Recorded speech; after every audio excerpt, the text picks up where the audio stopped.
नैना उन दिनों बहुत खुश खुश रहने लगी थी। उदासी का स्थायी भाव उसके चेहरे से दूर होने लगा था। उसकी आंखों के गुलाबी डोरे, खिली रंगत और हर समय रहने वाली मुस्कान किसी से छिपे कहाँ थे। चांद से मुलाकातों के साथ साथ लाल डायरी के रंगे पन्नों की संख्या भी बढ़ने लगी। चुप चुप नैना का मन किन गलियारों में भटकता कोई नहीं जानता था। उसे कविता लिखते सबसे पहले भाभी ने ही देखा था। शुरू में नैना की चाची को लगता वो नौकरी से बेहद खुश है और अपने करियर को लेकर उसकी उलझनों के सिरे सुलझने का असर है, पर भाभी को कुछ और ही लगता था। धीरे धीरे इस कुछ और में यहाँ से माँ और उधर नैना की चाची भी शामिल हो गई। भाभी अक्सर नैना को छेड़ती और नैना शर्माकर सिर झुका लिया करती। इधर अनु की आंखें भी अब बेचैनी पीछे छोड़ चुकी थी। वो अब अक्सर कोई रोमांटिक डुएट गुनगुनाते हुए देवेन को गुदगुदा देता। दोनों ने मिलकर नया बिजनेस शुरू किया था। देवेन हैरान था कि पुश्तैनी काम धंधे से दूर भागने वाला अनु अपने काम को लेकर बेहद संजीदा और उत्साहित था। न अब संगठन की सुध थी और न आंदोलनों की। अब तो बस दिल्ली में पैर जमा लेने की जुगत में दिन रात बीत रहे थे। कुछ हासिल कर लेने का जुनून उसे घेरने लगा था। सिंह परिवार में उसका बसेरा अब स्थायी हो गया था। उसने पीजी भी छोड़ दिया था। नैना से उसकी दोस्ती बरकरार थी और किताबों और म्यूजिक कैसेट्स की अदला बदली भी बदस्तूर जारी थी। कभी कभी दोनों छत पर मन की बतियाया करते। कहते हैं दीवारों के भी कान होते हैं, पर ये दोनों कहाँ सोचते थे। एक दिन अनु की माँ और दीदी फिर आए। इस बार दीदी की शादी थी। 2 दिन अनु ने माँ और दीदी की ढेर सारी शॉपिंग कराई। दूसरे दिन नैना भी साथ थी।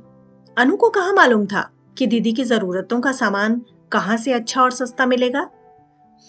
ये वाली साड़ी बहुत अच्छी है, क्या कलर कॉम्बिनेशन है, ब्यूटीफुल ना।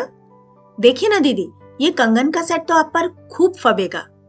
इस बैग का कलर और डिजाइन कितना यूनिक है। ओह, ये चप्पलें खूब टिकाऊ हैं। पूरा दिन चांदनी चौक और करोल बाग में बीता और शॉपिंग बैग्स के बढ़ने के साथ साथ बातों के पिटारे खाली होते रहे। माँ को अन्नू की बदली रंगत का फार्मूला मिल गया था। रात का खाना सबने सिंह फैमिली के साथ खाया। लड़के लड़कियां अंताक्षरी खेलते रहे, पर उस रात छत के एक कोने पर हुई महिलाओं की बैठक में जाने क्या सुगबुगाहट हो रही थी कि धीरे धीरे पुरुषों ने भी अपनी बैठक की अघोषित समाप्ति की और महिलाओं की बैठक का हिस्सा बन गए। अगली सुबह जाते समय अनु की माँ ने एक सूट और एक लिफाफा नैना के कमरे में आकर उसे थमाया और सिर पर हाथ रखा तो साथ आई भाभी ने आगे बढ़कर अचरज में पड़ी इनकार करती नैना के हाथों से थाम लिया। उनके जाने के बाद भाभी ने नैना को गले से लगाकर चिकोटी काटी। नैना के दिमाग की घंटी बजी। कहीं ये लोग नहीं, ये कैसे हुआ। भाभी की शरारती आंखें और उनका छेड़कर गुनगुनाना, महिलाओं की बैठक और अन्नू की माँ का प्यार सब याद आने लगा। सारी कड़ियां जुड़ रही थी। तो क्या अनु भी? ओह नहीं, ये नहीं हो सकता। ये कैसे हो सकता है? I mean disgusting. Oh no, हमारे बीच तो कभी ऐसी कोई बात तो। नैना का सिर घूमने लगा। भाभी, ऐसा कुछ नहीं है। उसी मनोदशा में नैना ऑफिस चली गई और पूरा दिन बेचैन रही। ये सच था कि वो अनु को पसंद करती थी और शायद अनु को भी वो अच्छी लगती थी। उनकी दोस्ती कई खुशगवार पलों की साक्षी रही थी। ये कुछ था जो दोनों को बांधे था। ये बंधन दोस्ती से परे था, अपनेपन का अनोखा एहसास जो दोनों को खुशी देता था, कुछ ऐसा जो अधूरी नैना को पूरा करता था। चुप्पी नैना के शब्दों को बेचैनी से भर देता था। पर क्या ये प्रेम है? क्या नैना की तलाश का रास्ता अनु की ओर जाता है? नैना को वक्त चाहिए था। प्रेम और दोस्ती के बीच एक महीन सी दीवार कहीं सर उठाए अपने वजूद की तलाश में मुंह बाए खड़ी थी। बेचैनी अस्तित्व को लपेटे रही। नहीं रहा गया तो हाफ डे लेकर घर चली आई। पूरा रास्ता खुद से सवाल करते कटा। ऑटो वाले ने चौंक कर पीछे देखा जब उसने जोर से कहा, नहीं। इधर दोनों घरों में सब लोग जैसे शाम के इंतजार में थे। शाम को अनु लौटा तो सुगबुगाहट फिर शुरू हो गई। बाकी दोनों महिलाओं ने भाभी को आगे कर दिया। कुछ देर बाद एक तोप का गोला भाभी पर दगा। नैना, अपनी नैना? ओ भाभी, हाँ मुझे वो अच्छी लगती है, बहुत अच्छी, मेरी दोस्त है पक्की। पर शादी? नहीं भाभी, ऐसा तो कुछ नहीं। I mean, ऐसा सोचा कैसे आपने? भाभी सिर पकड़कर बैठ गई। उन्हें लगता था या तो उनका दिमाग खराब है या फिर दोनों झूठ बोल रहे हैं। दोनों को देखकर साफ लगता है दोनों मरीजे इश्क हैं, पर दोनों ही मुकर गए। तो क्या दोनों में प्रेम नहीं है? भाभी सुबह उठी। अनु ने जमीन पर पंजों के बल बैठकर भाभी के आंसू पोंछे और कहना शुरू किया, ये ठीक है भाभी कि मैं और नैना एक दूसरे को बेहद पसंद करते हैं। मुझे नैना का साथ अच्छा लगता है, उससे बतियाना, पसंद बांटना। We are comfortable in each others company. हम दोनों अतीत में बेहद अकेले थे, बंद गुलाब से, और एक दूसरे के साथ ने हमें खुलने में मदद की क्योंकि हम दोनों एक जैसे हैं। उसके साथ की बहुत कद्र है मुझे, पर क्या हम बहुत अच्छे दोस्त नहीं हो सकते जैसे मैं और देवेन? अगर नैना लड़की है और मैं लड़का हूं तो क्या जरूरी है हम प्यार में पड़े बिना एक दूसरे के साथ नहीं रह सकते? दरवाजे पर खड़ी नैना को देखते हुए अनु ने कहना जारी रखा, नहीं, ये प्यार वो प्यार नहीं जो शादी के मुकाम पर पहुंचता है। हमें वक्त दीजिए। अगर हम एक दूसरे से, अरे तो सबसे पहले आपको बताते ना भाभी। उसे पूरी उम्मीद थी नैना भी उसकी इस बात को सहारा देगी। यही हुआ भी। नैना ने भी हाँ में सिर हिलाया।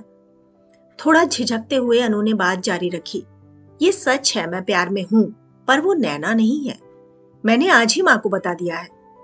शिखा, उसका नाम शिखा है, कॉलेज में साथ पढ़ती थी, पर अपनी झिझक के चलते कभी उससे या किसी से कभी कह नहीं पाया। देवेन को तो पता है, एक बार बिजनेस जम जाने के बाद मैं सबको बता देने वाला था। ये भी सच है कि शिखा से कहीं ज्यादा मैं नैना के करीब हूं, पर ये दोस्ती है, प्योर प्लेटोनिक फ्रेंडशिप, वो इश्क वाला लव वाला प्यार नहीं। हाँ भाभी, सेम हियर। यहाँ भी ये सिद्धार्थ है, अनु नहीं। सिड मेरे साथ कॉलेज में पढ़ता है और अब हम एक ऑफिस में हैं। सिड ने प्रपोज किया, पर मैं कभी कुछ तय ही नहीं कर पाई। मैं आपको बताने ही।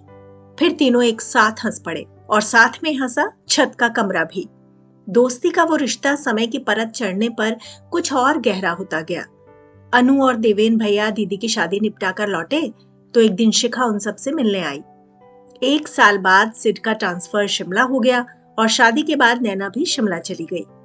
अपना घर संवारने और नौकरी की उलझनों में इतना मसरूफ हुई कि दिल्ली से जुड़े तार एक एक कर लुप्त होने लगे। शनाया का जन्म होने वाला था तो अनु और शिखा की शादी का कार्ड मिला। बहुत खुश थी नैना। डिलीवरी में कुछ दिक्कतें थी तो वो न जा सकी और न ही सिड जा पाया, पर दोनों ने ही अपना अपना इश्क वाला लव पा लिया था। कुछ महीनों बाद चाची के बेटे ने डेली अप डाउन से तंग आकर नोएडा में फ्लैट ले लिया। वो लोग नोएडा शिफ्ट हो गए और सिंह फैमिली ने तोड़कर घर बनाया तो छत वाला कमरा अतीत की परतों में गुम होकर इतिहास बन गया। नजरों से दूर होते होते धीरे धीरे यादों की एल्बम पर जमी समय की धूल ने यादों को धुंधला दिया था। आज फेसबुक पर मिली उस रिक्वेस्ट ने अतीत के उन सुनहरे पलों को सामने ला खड़ा किया था। आंखें बंद कर नैना ने सांस ली तो लगा इलायची की वो खुशनुमा खुशबू और वो प्यारा सा एहसास अब ज्यादा दूर नहीं। नैना ने रिक्वेस्ट कंफर्म की और नाम पर क्लिक कर प्रोफाइल पर चली गई।